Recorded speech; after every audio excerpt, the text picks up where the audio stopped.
Hello, Mike with Midwest Marine Parts here today.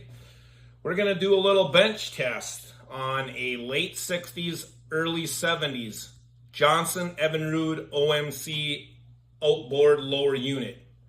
They weren't on all motors, but some of them had this electric shift. I've taken quite a few of these apart lately. Some have worked perfect, some haven't.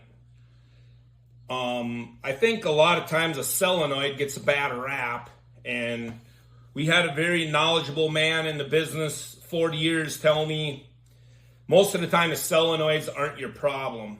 If it shows it is the problem, it's usually a lot of junk in the lower unit, dirty oil from being not changed, neglected, and sometimes there's other issues, or there might be a metal shaving causing the solenoid to not work the way it should. It's kind of an interesting unit. When they were engineered that when you shut the boat off, it drops the solenoid and puts it in forward gear. So when you fire up this motor, initially the prop does a quick spin, the hydraulic pump gets going, it fires electricity, and jumps right over to the green wire, which I'll get into on the testing video. But it'll bam, that quick go into neutral. But on the good side of it, if you are stuck somewhere and your lower unit's giving you trouble, it'll always be in forward. You will turn your boat around and get back to your trailer, to shore, or whatever. So again, late 60s, early 70s, we'll go through the steps of bench testing and touching the wires to show you how to bench test this model. So I'll give you a quick little explanation of how these work. First of all, I have a coupler here that we took a motor apart that had a bad block, cut this off the crank, so I got my adapter so I'm not wrecking the end of the drive shaft. But this particular unit, in order for this thing to function, if you just touch this with positive and negative the way you're supposed to, you will hear it click, but it won't come out of drive because this actually has a hydraulic pump. So this is really an electric hydraulic shifting. So the drive shaft has to be spinning, which my business partner Craig will be demonstrating with the drill, spinning it. And then I will show you how to ground the unit and touch the appropriate wires to go from the default of forward to touch the correct wire for neutral and both wires for reverse. Okay, now we're going to do the actual demonstration of this unit. So keep in mind, we have to have the drive shaft spinning to get the oil pumping. And then you will see in the video, it'll go in forward automatic.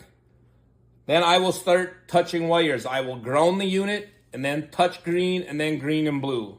So first we will get the unit spinning. You can see it's moving forward. Then I have my positive and negative. You need to ground the case. So what you need to do there is get it on there. So to get it into neutral, you touch the green wire. It stops. That is neutral. Now we will touch the blue wire and the green wire and it'll go in reverse.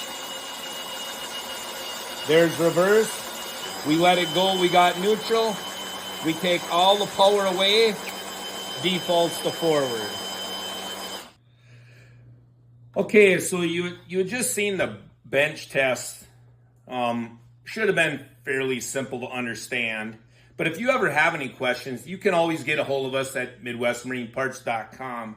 But if you're having issues, the first thing I would do is you always have to remember this thing has to be full of oil to function properly. You can't have this much oil in the bottom, it pumps, it'll run out of oil.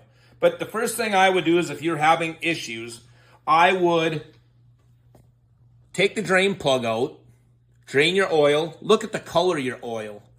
If you have a magnet on your drain plug, look if there's anything on that drain plug, which is very important because these solenoids, again, usually don't fail. On the bottom of them solenoids is a plunger. I want to say it snaps on about a 3/4 inch.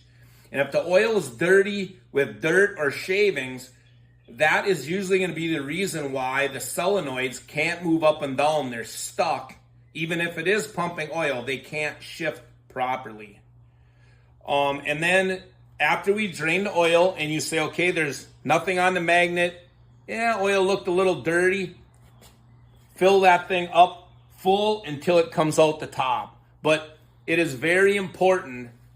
What I've been told and learned is have that oil full. And touching the correct wires when you are grounding the case. You don't always have to have the drive shaft spinning. To do a full test you do, but if you want to make sure your solenoids are working, ground your case, listen close, touch the positive to the green. Listen, you will hear a click. Then, with the green on there, touch the blue with it. And the solenoid, you should hear it click the other way. And don't hold it. Like, just touch it, you hear a click, and then let it go. Touch it, let it go. So, I hope this helped clear up if you have any issues with a unit like this. And again, like I had said before, if you have any other questions, you can get a hold of us at MidwestMarineParts.com, and we would be happy to help you. Thank you, and we'll see you on the water.